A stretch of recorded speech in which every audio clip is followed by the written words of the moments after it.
अस्सलाम वालेकुम सर। अज की वीडियो सुपर टीवी दो गावां तो कर रहे हैं। सारे भरावां सुपर टीवी के नाल जुड़िया है। अस्सलाम वालेकुम। तुसीं ये देख सकते हो सुपर टीवी चैनल की कोशिश होंगी तुहानूं अच्छे तो अच्छे जानवर विखाए जान।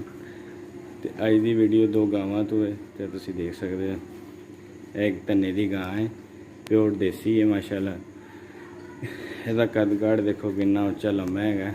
यह गां का लेवा ये थले दो डैमां का माशाल्लाह 10 किलो दुध है। तुसीं देख सकते यह गां का लेवा किसी भी भाई नूं चाहिदी होवे ते सुपर टीवी ते दिखाई जा रही ने। किसी नूं सुपर टीवी चैनल की कोशिश होंदी अच्छी तो अच्छी तरह वीडियो और जानवर दिखाए जाए। ये 3 महीने की सूई हुई है, 1 महीने का बी रखाया होया। 10 किलो दो टाइम का दुध है माशाल्लाह के थले। इसकी कीमत 1,20,000 रुपया। पिछे ये माशाल्लाह बच्ची है, तुहानूं बच्ची भी दिखा देना।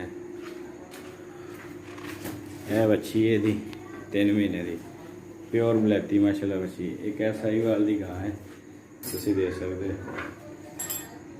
ये माशाल्लाह 10 महीने की सूई।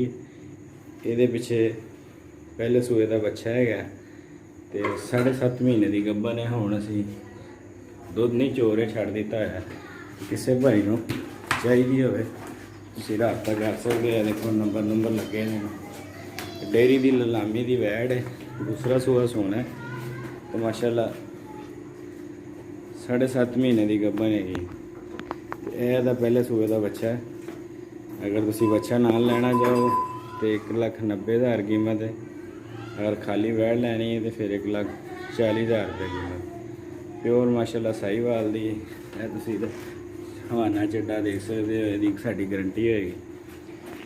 सुपर टीवी नाल जिन्हें भाई जुड़े हुए हैं थानू कमेंट्स दे दस्या करो कोई वादा घाटा 100 मसले मसाइल।